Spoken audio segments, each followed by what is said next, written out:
Hi ಎಲ್ಲರಿಗೂ ನನ್ನ ಕಲ್ಪನಾ ಲೋಕ ಯೂಟ್ಯೂಬ್ ಚಾನಲ್ಗೆ ಆತ್ಮೀಯವಾದ ಸ್ವಾಗತ. ಯಾರಾದರೂ ಹೊಸದಾಗಿ ಕತೆಗಳನ್ನು ಕೇಳ್ತಿದ್ರೆ ಸಬ್ಸ್ಕ್ರೈಬ್ ಮಾಡಿ ಕತೆಗಳನ್ನು ಕೇಳಿ. ಹಾಗೆ ಕತೆಗಳು ನಿಮಗೆ ಇಷ್ಟ ಆದರೆ ಕಮೆಂಟ್ ಮಾಡಿ, ನಿಮ್ಮ ಆತ್ಮೀಯರಿಗೆ ಶೇರ್ ಮಾಡಿ. ಕವಲುದಾರಿ ಕಥೆಯ ಮುಂದುವರೆದ ಸಂಚಿಕೆ. ಪರೀಕ್ಷೆಯಲ್ಲಿ ಪಾಸಾದರೆ ಹೇಗೋ ಕಾಲೇಜಿಗೆ ಹೋಗಿ ಮುಂದೆ ಓದಬಹುದು ಎಂಬ ಕನಸು ಹೊತ್ತಿದ್ದವಳಿಗೆ ಮುಂದೆ ಓದುವುದು ಬೇಡ ಎನ್ನುವ ಅವಳ ಚಿಕ್ಕಮ್ಮನ ಮಾತು ಅವಳ ಕನಸಿಗೆ ತಣ್ಣೀರೆರಚಿದಂತಾಯಿತು. ಚಿಕ್ಕಮ್ಮನ ಮಾತು ಕೇಳಿ ಬೇಸರವಾದವಳು ಅದೇ ದಿನ ದೀನ ನೋಟದಿಂದ ತನ್ನ ತಂದೆಯೆಡೆಗೆ ನೋಡಿದರೆ ತನ್ನ ತಂದೆ ಪದ್ದಣ್ಣ ಅವರದು ಅಸಹಾಯಕ ನೋಟ ಮಗಳೆಡೆಗೆ. ಯಾಕಂಗೆ ಕಪಿಗಳಂಗೆ ಮಕ್ಕ ನೋಡ್ಕತಿದ್ದೀರಾ? ಆ ಗುಡ್ಡಕ್ಕೆ ಹೋಗುವ ಬೀದಿಯಾಗ ಸೋಮಣ್ಣ ಅವನಲ್ಲ, ಅವನು ಹೋದ ವರ್ಷ ಕೊಳವೆ ಬಾವಿ ತೆಗ್ಸಿದ್ನಂತೆ. ಅದ್ರಾಗ ಚಂದಾಗೆ ನೀರು ಬಂದೈತೆ ಅಂತ ಅವನ 2 ಎಕರೆ ಹೊಲಕ್ಕೆ ಶುಂಠಿ ಹಾಕವನಂತೆ. ಅದ್ರಾಗೆ ಕಳೆ ಕೀಳೋ ಕೆಲಸ ಐತಂತೆ. ಹೆಂಗೆ ಮಾಡಿದ್ರೂ 2 ತಿಂಗಳು ಕೆಲಸ ಸಿಗ್ತೈತೆ. ಅಲ್ಲೆಯ ದನಗಳನ್ನುವೆ ಕಟ್ಟಾಕೊಂಡು ಕೆಲಸ ಮಾಡ್ಬೋದು. ಅವಕ್ಕೂ ಕುಡಿಯೋಕೆ ನೀರು ಸಿಕ್ತಂಗೆ ಆಯ್ತದೆ. ನೀನುವೆ ನನ್ನ ಜೊತೆ ಬಂದರೆ ಕೂಲಿ ದುಡ್ನಾಗೆ 3 ಹೊತ್ತು ಅನ್ನನಾದರೂ ತಿನ್ಬೋದು. ಸುಮ್ಕೆ ಓದ್ತೀನಿ ಅನ್ನೋದು ಹುಚ್ಚಾಟ ಬಿಟ್ಟು ನಾಳಿಂದ ಕಳೆ ಕೀಳಕ್ಕೆ ಹೋಗೋಣ ಬಾ ಎಂದು ಹೇಳಿದವಳು ಅಲ್ಲಿಂದ ಸರಿದು ಹೋಗಿದ್ದಳು. ಕಲಾವತಿಯ ಮಾತಿಗೆ ಪದ್ದಣ್ಣ ಮೌನವಾಗಿಯೇ ಉಳಿದರು. ಅಲ್ಲಿ ಕಲಾವತಿ ಹೇಳಿದ್ದು ನಿಜವಾಗಿಯೂ ಕೂಡ ಇತ್ತು. ಆಗಲೇ ಭೂಮಿಗೆ ಮಳೆ ಬಿದ್ದು ವರ್ಷವಾಗಿತ್ತು. ಎಲ್ಲೆಡೆಯೂ ಬರಗಾಲ ಬಂದಿತ್ತು. ದನಕರುಗಳಿಗೆ ಮೇವು ಇಲ್ಲದೆ ನೆಲದಲ್ಲಿದ್ದ ಹಸಿರೆಲ್ಲ ಒಣಗಿ ಹೋಗಿದ್ದವು. ದನಕರುಗಳೆಲ್ಲ ಮೇವಿಲ್ಲದೆ ಸೊರಗುತ್ತಿದ್ದವು. ಇನ್ನು ಆ ಹಳ್ಳಿಯಲ್ಲಿ ಕುಡಿಯುವ ನೀರಿನ ವ್ಯವಸ್ಥೆ ಇಲ್ಲದೆ ಇರುವ ಕಾರಣ ಇದ್ದ ಒಂದು ಬಾವಿಯಲ್ಲಿಯೂ ಕೂಡ ನೀರು ಇಂಗಿ ಆಳಕ್ಕೆ ಹೋಗಿದ್ದವು. ಆ ಬಾವಿಯ ನೀರು ಆಳಕ್ಕೆ ಹೋಗಿದ್ದರಿಂದ ಅದು ಕುಡಿಯಲು ಸಹ ಯೋಗ್ಯವಾಗಿರಲಿಲ್ಲ. ಹಾಗಾಗಿ ಹಳ್ಳಿಯ ಜನರು ಅಲ್ಲಿಂದ 2 ಕಿಲೋಮೀಟರ್ ದೂರದಲ್ಲಿ ಒಂದು ಬಾವಿ ಇತ್ತು. ಊರಿನ ಜನರೆಲ್ಲ ಈಗಾಗಲೇ ಅಲ್ಲಿಂದಲೇ ನೀರು ತರುತ್ತಿದ್ದರು. ಮನುಷ್ಯರಿಗೆ ಕುಡಿಯಲು ನೀರಿಲ್ಲದಿರುವಂತಹ ಸಮಯ, ಇನ್ನು ದನಕರುಗಳಿಗೆ ಹೇಗೆ ನೀರು ಹೊಂದಿಸುತ್ತಾರೆ? ಸೂರ್ಯನ ತಾಪಕ್ಕೆ ಭೂಮಿ ಬೆಂದು ಭೂಮಿಯ ಮೇಲೆ ಕಾಲಿಟ್ಟರೆ ಬೆಂಕಿಯ ಮೇಲೆ ಕಾಲಿಟ್ಟ ಹಾಗೆ ಆಗುತ್ತಿತ್ತು. ವರುಣದೇವನು ಮುನಿಸಿನಿಂದ ಮರೆಯಾಗಿದ್ದರೆ ಸೂರ್ಯದೇವನು ತನ್ನ ರೌದ್ರ ನರ್ತನವನ್ನು ತೋರಿಸುತ್ತಿದ್ದನು. ಎಲ್ಲವನ ಗುಡ್ಡದಲ್ಲಿ ವಾಸಿಸುತ್ತಿರುವ ಜನರೆಲ್ಲ ದೊಡ್ಡ ರೈತರೇನಲ್ಲ, ಅವರೆಲ್ಲ ಸಣ್ಣ ರೈತರುಗಳು. ಏನಾದರೂ ಸ್ವಲ್ಪ ಬೆಳೆದು ಅದನ್ನೇ ತಿಂದು ಬದುಕುತ್ತಿದ್ದರು. ಈಗ ಆ ದೇವರು ಅದನ್ನು ಕೂಡ ಅವರಿಂದ ಕಿತ್ತುಕೊಂಡಿದ್ದನು. ಒಂದು ಹೊತ್ತಿನ ಊಟಕ್ಕೂ ಸಹ ಪರದಾಡುವಂತಾಗಿತ್ತು ಆ ಹಳ್ಳಿಯಲ್ಲಿ. ಕೂಲಿ ಮಾಡಿ ಜೀವನ ಸಾಗಿಸುತ್ತಿರುವವರಿಗೆ ಕೆಲಸ ಇಲ್ಲದೆ ಕೂಲಿಯೂ ಕೂಡ ಸಿಗದಂತಾಗಿತ್ತು. ಮನೆಯಲ್ಲಿ ದವಸ ಧಾನ್ಯ ಇಲ್ಲದೆ ಇರುವವರಿಗೆ ಈ ಹೊತ್ತಿನ ಊಟಕ್ಕೆ ಏನು ಮಾಡುವುದು ಎನ್ನುವ ಚಿಂತೆಯಾದರೆ, ಇನ್ನು ಭತ್ತರಾಗಿ ಇರುವವರಿಗೆ ಬೇರೆ ಅಡಿಗೆ ಸಾಮಗ್ರಿಗಳನ್ನು ಹೇಗೆ ತರುವುದು ಎನ್ನುವ ಚಿಂತೆ ಕಾಡತೊಡಗಿತು. ಇನ್ನು ಸೋಮಣ್ಣನ ಕೊಳವೆ ಬಾವಿಯಿಂದ ಅಲ್ಪ ಸ್ವಲ್ಪ ನೀರು ಬರುತ್ತಿದ್ದರಿಂದ ಅವರು ಮಾಡಿದ ಬೆಳೆಯಲ್ಲಿ ಕಲಾವತಿ ಕಳೆ ಕೆಲಸಕ್ಕೆ ಹೋಗುವುದಾಗಿ ನಿರ್ಧರಿಸಿದ್ದಳು. ತನ್ನ ಜೊತೆ ಭೂಮಿಯೂ ಕೆಲಸಕ್ಕೆ ಬಂದರೆ 2 ಕೂಲಿ ಸಿಗುತ್ತದೆ, ಹೇಗೋ ಜೀವನ ನಡೆಸಬಹುದು ಎನ್ನುವ ಯೋಚನೆ ಅವಳದು. ಅಂಜನಾ, ಏನಂತ ಮಾತಾಡ್ತಿದ್ದೀಯಾ ನೀನು? ಇರುವ ಒಬ್ಬ ಮಗನನ್ನು ಅಷ್ಟು ದೂರ ಓದಲು ಕಳಿಸಿ ನಾವು ಇಲ್ಲಿ ನೆಮ್ಮದಿಯಾಗಿರಲು ಆಗುತ್ತದಾ? ನೀನೇ ಹೇಳು. ನನ್ನನ್ನು ಬಿಡು, ನಾನು ಹೇಗಾದರೂ ಹೊರಗೆ ಹೋಗಿ ಬರುತ್ತೇನೆ. ಆದರೆ ನಿನಗೆ ಕರ್ಣನನ್ನು 1 ದಿನ ಬಿಟ್ಟಿರಲು ಆಗುತ್ತದಾ? ನೀನೇ ಹೇಳು. ಅವನನ್ನು ನಾವು ಇದುವರೆಗೂ 1 ದಿನವೂ ಕೂಡ ಎಲ್ಲಿಗೂ ಕಳಿಸಿಲ್ಲ. ಅಂಥದ್ರಲ್ಲಿ ಈಗ ಅಷ್ಟು ದೂರ ಓದಲು ಹೇಗೆ ಕಳಿಸಲಾಗುತ್ತದೆ? ಅಂಜನ ಮಗನನ್ನು ದೂರದ ಸಿಟಿಗೆ ಓದಲು ಕಳಿಸಬೇಕು ಎನ್ನುವ ಹಠ ಹಿಡಿದು ಕುಳಿತಿದ್ದರಿಂದ ಅವರಿಗೆ ಅರ್ಥ ಮಾಡಿಸುವ ಪ್ರಯತ್ನ ಮಾಡುತ್ತಿದ್ದರು ವೀರಣ್ಣ. 7 ದಿನ ಬುಟ್ಟಿಲ್ಲ ಅಂತ ಓದಾಕೆ ಕಳಿಸದೆ ಇರೋಕ್ಕಾಯ್ತದ? ನೀವೇ ಹೇಳಿ. ನನಗೆ ಅವನ್ನ ಬುಟ್ಟಿರೋಕೆ ಆಗಾಕಿಲ್ಲ ಅಂತ ಅವನ ಓದನ್ನ ಹಾಳು ಮಾಡೋಕ್ಕಾಯ್ತದ? ಮೊದಲಿಗೆ ಸ್ವಲ್ಪ ದಿನ ಕಷ್ಟ ಆಯ್ತದೆ, ಆಮ್ಯಾಕೆ ಅದೇ ಅಭ್ಯಾಸ ಆಯ್ತದೆ. ಒಟ್ಟಿನಲ್ಲಿ ಅವನು ಚೆಂದಾಗಿ ಓದಬೇಕು ಆಟೆಯ ಎಂದು ಹೇಳುವ ಅಂಜನ ಅವರ ಕಣ್ಣುಗಳಲ್ಲಿ ನೀರು ಇದ್ದವು. ಕಾರಣ ಹುಟ್ಟಿದಾಗಿನಿಂದ ಒಬ್ಬನೇ ಮಗ ಎಂದು ಅವನನ್ನು ನೆಂಟರ ಮನೆಗೂ ಸಹ ಕಳಿಸಿಲ್ಲ. ನನಗೂ ಅವನು ಮುಂದೆ ಚೆನ್ನಾಗಿ ಓದಬೇಕು ಅಂತ ಆಸೆ ಇದೆ ಅಂಜನಾ. ಆದರೆ ಬರಗಾಲ ಬಂದಿರುವುದರಿಂದ ನನ್ನ ವ್ಯಾಪಾರ ಕೂಡ ಕಡಿಮೆ ಆಗಿದೆ. ಸಿಟಿಯಲ್ಲಿ ಓದುವುದು ಎಂದರೆ ಕಾಲೇಜು ಫೀಸು, ಇವನನ್ನು ಉಳಿಸಲು ಹಾಸ್ಟೆಲ್ ಫೀಸು ಎಲ್ಲವೂ ದುಬಾರಿ ಆಗುತ್ತದೆ. ದುಡ್ಡಿಲ್ಲದೆ ಇರುವ ಇಂತಹ ಕಾಲದಲ್ಲಿ ಅಷ್ಟೊಂದು ದುಡ್ಡು ಎಲ್ಲಿಂದ ತಂದು ಓದಿಸುವುದು ನೀನೇ ಹೇಳು ಎಂದರು.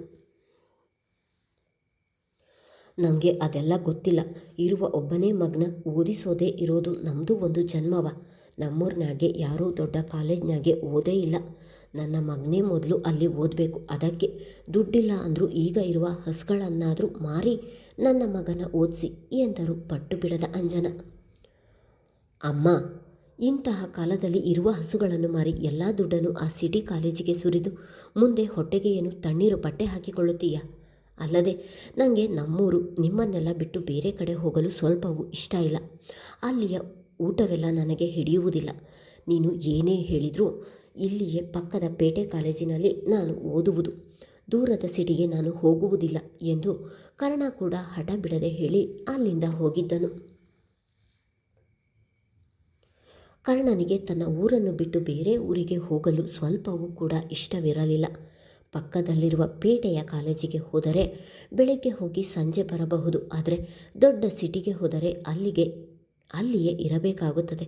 ತನ್ನ ಊರು ಬಿಟ್ಟು ಅವನು ಬೇರೆ ಎಲ್ಲಿಯೂ ಇರಲು ಇಷ್ಟವಿಲ್ಲದೆ ತನ್ನ ತಾಯಿಯ ಮಾತಿಗೆ ಒಪ್ಪದೆ ಹೋದನು. ನೋಡಿದ್ಯಾ ಅಂಜನಾ, ಅವನಿಗೆ ಇಷ್ಟ ಇಲ್ಲ ಎಂದ ಮೇಲೆ ನಾವು ಬಲವಂತ ಮಾಡಬಾರದು. ಅವನಿಗೆ ಎಲ್ಲಿ ಇಷ್ಟವೋ ಅಲ್ಲಿಯೇ ಓದಲಿ ಬಿಡು ಎಂದರು ವೀರಣ್ಣ.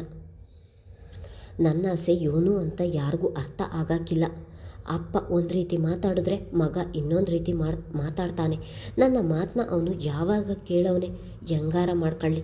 ಇನ್ನು ನಾನು ಯೋನು ಹೇಳಾಕಿಲ್ಲ, ಅವ್ರಿಗೆ ಇಷ್ಟ ಬಂದಂಗೆ ಮಾಡ್ಕೊಳ್ಳಿ ಎಂದು ಗಂಡ ಹೋದತ್ತಲೇ ನೋಡಿಕೊಂಡು ಅಸಮಾಧಾನದಲ್ಲಿಯೇ ಹೇಳಿದರು ಅಂಜನ. ಸಾವಿತ್ರವ್ವ, ನಾಳಿಂದ ನಾನು ಸಂಜೆ ತನಕ ಈ ಕಡೆಗೆ ಬರೋಕ್ಕಾಗಕ್ಕಿಲ್ಲ.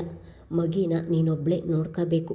ನಾನು ನಾಳಿಂದ ಚಿಕ್ಕವನ ಜೊತೆ ಆ ಸೋಮಣ್ಣನ ಮನೆಯಲ್ಲಿ ಶುಂಠಿ ಕಳೆ ಕೀಳಕ್ಕೆ ಹೋಯ್ತೀವ್ನಿ ಎಂದು ಮನೆಯ ಮೇಲ್ಛಾವಣಿಯಗಳಕ್ಕೆ ಕಟ್ಟಿದ್ದ ಸೀರೆಯ ಜೋಲಿಯಲ್ಲಿ ಮಲಗಿದ್ದ ಮಗುವನ್ನು ಎತ್ತಿಕೊಳ್ಳುತ್ತಲೇ ಹೇಳಿದಳು. ಯಾಕೆ ಭೂಮಿ, ನೀನು ಕಾಲೇಜ್ಗೆ ಹೋಯ್ತೀನಿ ಅಂತ ಹೇಳಿದ್ರೆ ಈಗ ನೋಡಿದ್ರೆ ಕೂಲಿಗೆ ಹೋಯ್ತೀನಿ ಅಂತ ಹೇಳ್ತಿದ್ದೀಯ? ಏನಾಯ್ತವ? ಯಾಕೆ ಕಾಲೇಜಿಗೆ ಹೋಗೋಕ್ಕಿಲ್ಲ ನೀನು ಎಂದು ಅವಳ ಮೇಲಿನ ಕಾಳಜಿಯಿಂದಲೇ ಕೇಳಿದರು ಸಾವಿತ್ರಿ ಅವರು. ಇಲ್ಲ ಸಾವಿತ್ರವ್ವ, ಈಗ ಕಾಲೇಜಿಗೆ ಹೋಗೋಕ್ಕೆ ಮನೆಯ ಪರಿಸ್ಥಿತಿ ಚಂದಾಕಿಲ್ಲ. ಅದಕ್ಕೆ ನಾನು ಕಾಲೇಜಿಗೆ ಸೇರ್ಕೊಳ್ಳೋಕ್ಕಿಲ್ಲ, ಕೂಲಿಗೆ ಒಯ್ತೀನಿ ಎಂದು ಬಾಡಿದ ಮುಖದಲ್ಲಿ ಹೇಳಿದಳು. ಶಾಲೆಗೆ ಸೇರಿದಾಗಿನಿಂದ ತಾನು ಮುಂದೆ ಓದಬೇಕು ಎಂದು ಅದೆಷ್ಟು ಆಸೆ ಕನಸುಗಳನ್ನು ಹೊತ್ತಿದ್ದಳು ಭೂಮಿ. ಈಗ ಅವಳ ಆಸೆ ಕನಸೆಲ್ಲ ಕನಸಾಗಿಯೇ ಉಳಿದಿದ್ದವು. ಈಗ ಅವಳಿಗೆ ನಾನು ಮುಂದೆ ಓದದ ಮೇಲೆ ಯಾಕಾದರೂ ಪರೀಕ್ಷೆ ಬರೆದೆನೋ ಎನಿಸತೊಡಗಿತು. ಅವಳು ಶಾಲೆಗೆ ಸೇರಲಿಲ್ಲ ಎಂದಿದ್ದರೆ ತನ್ನ ಹಣೆಯಲ್ಲಿ ಬರೆದದ್ದೇ ಇಷ್ಟು ಎಂದು ಸುಮ್ಮನಾಗುತ್ತಿದ್ದಳು. ಆದರೆ ಶಾಲೆಗೆ ಸೇರಿದಾಗಿನಿಂದ ಅವಳಲ್ಲಿ ಸತ್ತಿದ್ದ ಕನಸುಗಳು ಮತ್ತೆ ಜೀವಂತವಾಗಿದ್ದವು. ಈಗ ಜೀವಂತವಾಗಿರುವ ಕನಸುಗಳನ್ನು ಪುನಃ ಅದು ಹೇಗೆ ಸಾಯಿಸಲು ಸಾಧ್ಯ ಅವಳಿಗೆ? ಹಾಗಂತ ಮನೆಯಲ್ಲಿ ಈಗಿರುವ ಪರಿಸ್ಥಿತಿಯಲ್ಲಿ ಅವರ ವಿರುದ್ಧವಾಗಿ ಅವಳು ಕಾಲೇಜಿಗೆ ಹೋಗಲು ಅವಳ ಮನಸ್ಸು ಒಪ್ಪುತ್ತಿಲ್ಲ. ಅಲ್ಲ ಭೂಮಿ, ನೀನು ಓದಬೇಕು ಅಂತ ಅದೆಷ್ಟು ಆಸೆ ಇಟ್ಕೊಂಡಿದ್ದೆ. ಅದಕ್ಕೆ ತಾನೇ ನನ್ನ ಅಳಿಯನ ಮದುವೆ ಮಾಡ್ಕೊಳ್ಳೋಕ್ಕೆ ಒಪ್ಪನಿಲ್ಲ ನೀನು. ನಾನುವೇ ಅದಕ್ಕೆ ನೀನು ಓದಲಿ, ನಿನ್ನ ಆಸೆಗೆ ಯಾಕೆ ಅಡ್ಡಿ ಬರೋದು ಅಂತ ಸುಮ್ಮನಾದೆ. ಈಗ ಅವನಿಗೆ ಬ್ಯಾರೆ ಕಡೆ ಹೆಣ್ಣು ನೋಡಿ ದೇವಸ್ಥಾನದಾಗೆ ಮದುವೆನೂ ಆಗೋಯ್ತು. ಆದರೆ ನೀನು ಈಗ ಓದಾಕುಲ್ಲ ಅಂತಿದ್ದೀಯಲ್ಲ ಭೂಮಿ ಎಂದರು. ಏನು ಮಾಡೋಕ್ಕಾಯ್ತದೆ ಸಾವಿತ್ರವ್ವ, ನಾವು ಅಂದ್ಕೊಂಡಿದ್ದೆಲ್ಲ ಆಗಂಗಿದ್ರೆ ಯಾವ ಒಬ್ಬ ಮನುಷ್ಯನುವೇ ನೋವು ತಿಂತಿರಲಿಲ್ಲ. ನಾವು ಆಸೆ ಪಡೋದು ಯಾವುದು ಆಗಾಕಿಲ್ಲ ಸಾವಿತ್ರವ್ವ. ನಾವು ಅಂದ್ಕೊಳ್ಳೋದೇ ಒಂದು, ಅದು ಆಗದೆ ಇನ್ನೊಂದು. ಎಲ್ಲ ನಮ್ಮ ಹಣೆ ಬರಹ ಎಂದು ಮಾತನಾಡುತ್ತಿರುವಾಗಲೇ ಮಗು ಎದ್ದು ಅಳಲು ಶುರು ಮಾಡಿತು. ಆ ಮಗುವನ್ನು ತೊಡೆಯ ಮೇಲೆ ಮಲಗಿಸಿಕೊಂಡು, ಸಾವಿತ್ರವ್ವ, ಹಾಲು ತತ್ತ ಕುಡಿಸ್ತೀನಿ ಎಂದು ಒರಳೆ ಸಹಾಯದಿಂದ ಮಗುವಿಗೆ ಹಾಲು ಕುಡಿಸಿ ಮಗುವನ್ನು ಸ್ವಲ್ಪ ಸಮಯ ಆಟ ಆಡಿಸಿದ್ದಳು. ಭೂಮಿ ಇತ್ತೀಚೆಗೆ ಶಾಂಭವಿ ಮಗಳನ್ನು ತುಂಬವೇ ಹಚ್ಚಿಕೊಂಡಿದ್ದಳು. ಒಂದು ದಿನ ಮಗುವನ್ನು ನೋಡಲಿಲ್ಲ ಎಂದರೆ ಏನೋ ಕಳೆದುಕೊಂಡ ಭಾವ ಅವಳಲ್ಲಿ. ಆವರಿಸುತ್ತಿತ್ತು. ಆ ಮಗುವನ್ನು ತಾನು ಹೆತ್ತ ಮಗಳೇನೋ ಎನ್ನುವ ರೀತಿ ನೋಡಿಕೊಳ್ಳುತ್ತಿದ್ದಳು. ಆ ಮಗುವು ಕೂಡ ಅಷ್ಟೇ ಅಳುತ್ತಿದ್ದರೆ ಭೂಮಿ ಬಂದು ಎತ್ತಿಕೊಳ್ಳುತ್ತಿದ್ದ ಹಾಗೆ ತನ್ನ ಅಳು ನಿಲ್ಲಿಸುತ್ತಿತ್ತು. ಕರ್ಣ ಅವನ ಆಸೆಯಂತೆ ಈಗ ಓದುತ್ತಿರುವ ಅದೇ ಊರಿನಲ್ಲಿ ವಿಜ್ಞಾನ ವಿಭಾಗಕ್ಕೆ ಕಾಲೇಜಿಗೆ ಸೇರಿಕೊಂಡಿದ್ದನು. ಭೂಮಿ ಕಾಲೇಜಿಗೆ ಬರುವುದಿಲ್ಲ ಎಂದು ಪದ್ದಣ್ಣನಿಂದ ವಿಷಯ ತಿಳಿದವನಿಗೆ ಬಹಳವೇ ಬೇಸರವಾಯಿತು. ಜೊತೆಗೆ ಭೂಮಿಯ ಮೇಲೆ ಅಸಾಧ್ಯ ಕೋಪವೂ ಕೂಡ ಬಂದಿತ್ತು. 10ನೇ ತರಗತಿಯಲ್ಲಿ ಒಳ್ಳೆಯ ಅಂಕಗಳನ್ನು ತೆಗೆದು ಇಡೀ ರಾಜ್ಯಕ್ಕೆ ಸುದ್ದಿಯಾದವಳು ಈಗ ಕಾಲೇಜಿಗೆ ಬರುವುದಿಲ್ಲ ಎಂದರೆ ಹೇಗೆ ಎನ್ನುವ ಯೋಚನೆ ಶುರುವಾಯಿತವನಿಗೆ. ಅವಳು ತನ್ನ ಚಿಕ್ಕವನ ಜೊತೆ ಕೂಲಿಗೆ ಹೋಗುತ್ತಿದ್ದರಿಂದ ಕರ್ಣನಿಗೆ ಮಾತನಾಡಲು ಸಿಕ್ಕಿರಲಿಲ್ಲ. ಅಂದು ಭೂಮಿ ಮುಟ್ಟಾಗಿದ್ದರಿಂದ ಹೊಟ್ಟೆ ನೋವು ಎಂದು ತನ್ನ ಚಿಕ್ಕವನ ಜೊತೆ ಕೆಲಸಕ್ಕೆ ಹೋಗದೆ ಮನೆಯಲ್ಲಿಯೇ ಉಳಿದಿದ್ದಳು. ಅಂದು ಕಲಾವತಿ ಅವಳಿಗೆ ಬೈಯದೆ ಒಬ್ಬಳೇ ಕೆಲಸಕ್ಕೆ ಹೋಗಿದ್ದು ಆಶ್ಚರ್ಯವೇ ಸರಿ. ಆದರೆ ಅವಳ ತಲೆಯಲ್ಲಿದ್ದ ಯೋಜನೆ ಯಾರಿಗೂ ತಿಳಿದಿಲ್ಲ. ಇವಳನ್ನು ಕಾಲೇಜಿಗೆ ಕಳಿಸದೆ ಕೂಲಿಗೆ ಕರೆದುಕೊಂಡು ಹೋದರೆ ಆ ಬಿಸಿಲಿನಲ್ಲಿ ಕೆಲಸ ಮಾಡಲಾಗದೆ ಕೊನೆಗೆ ಆ ಪುಡ್ಸಾಮಿಯ ಜೊತೆ ಮದುವೆಗೆ ಒಪ್ಪುತ್ತಾಳೆ ಎನ್ನುವ ದುರಾಲೋಚನೆ ಅವಳದು. ಅಂದು ಭೂಮಿ ಮನೆಯಲ್ಲಿರುವ ವಿಚಾರವನ್ನು ತಿಳಿದ ಕಾರಣ ಅವರ ಮನೆಗೆ ಬಂದಿದ್ದನು. ಭೂಮಿ, ನಿನಗೇನು ಬುದ್ಧಿ ಇಲ್ವಾ? ಕಾಲೇಜಿಗೆ ಸೇರಿಕೊಳ್ಳುವುದು ಬಿಟ್ಟು ಕೂಲಿಗೆ ಹೋಗುತ್ತಿದೆಯಲ್ಲ, ನಿನ್ನ ಬುದ್ಧಿಗೆ ಏನು ಹೇಳಬೇಕು ಎಂದು ಗದರಿದನು. ಇಲ್ಲ ಕರ್ಣ, ನಮ್ಮ ಮನೆ ಪರಿಸ್ಥಿತಿ ಹೆಂಗಿರುವಾಗ ನಾನು ಕಾಲೇಜ್ಗೆ ಸೇರ್ಕೊಳ್ಳೋಕೆ ಆಗಕ್ಕಿಲ್ಲ. ನಾನು ಮುಂದೆ ಓದಾಕಿಲ್ಲ ಕರ್ಣ, ನನ್ನ ಬಲವಂತ ಮಾಡಬೇಡ ಎಂದಳು. ಭೂಮಿ, ನಿನ್ನ ಜೀವನವನ್ನು ನಿನ್ನ ಕೈಯಾರೆ ನೀನೇ ಹಾಳು ಮಾಡಿಕೊಳ್ಳುತ್ತಿದ್ದೀಯ. ಚೆನ್ನಾಗಿ ಯೋಚಿಸು ಎಂದನು. ಭಾಳ ಯೋಚಿಸಿ ಈ ನಿರ್ಧಾರ ಮಾಡೀನಿ ಕರ್ಣ, ನಾನು ಮುಂದೆ ಓದಾಕಿಲ್ಲ, ದೃಢ ನಿರ್ಧಾರದಂತೆ ಹೇಳಿದಳು. ಸರಿ, ನಿನ್ನಿಷ್ಟ, ಏನಾದರೂ ಮಾಡಿಕೊಂಡು ಹಾಳಾಗಿ ಹೋಗು, ಆದರೆ ನಿನ್ನನ್ನು ನಾನು ಇನ್ಯಾವತ್ತೂ ಮಾತನಾಡಿಸುವುದಿಲ್ಲ ಎಂದು ಕೋಪದಲ್ಲಿ ಹೇಳಿ ಬಿರುಸಾಗಿ ಅಲ್ಲಿಂದ ಹೊರಟನು. ಲೋ ಕರ್ಣ, ಅದ್ಯಾಕ್ಲ ಒಳ್ಳೆ 7 ತಿಂಗಳಿಗೆ ಹುಡ್ತೋನಂಗೆ ಆಡ್ತೀಯ? ನಾನು ಹೇಳೋದನ್ನ ಒಸಿ ತಾಳ್ಮೆಯಿಂದ ಕೇಳು ಎಂದು ಭೂಮಿ ಕೂಗಿ ಹೇಳುತ್ತಿದ್ದರೂ ತನಗೆ ಅದು ಕೇಳಿಸಲೇ ಇಲ್ಲ ಎನ್ನುವಂತೆ ಅಲ್ಲಿಂದ ಹೋಗಿದ್ದನು. ಮುಂದುವರಿಯುವುದು. ಹಾಗಾದರೆ ಭೂಮಿ ಮುಂದೆ ಓದುವುದೇ ಇಲ್ಲವಾ? ಮುಂದಿನ ಸಂಚಿಕೆಗಳಲ್ಲಿ ತಿಳಿದುಕೊಳ್ಳೋಣ. ಧನ್ಯವಾದಗಳು.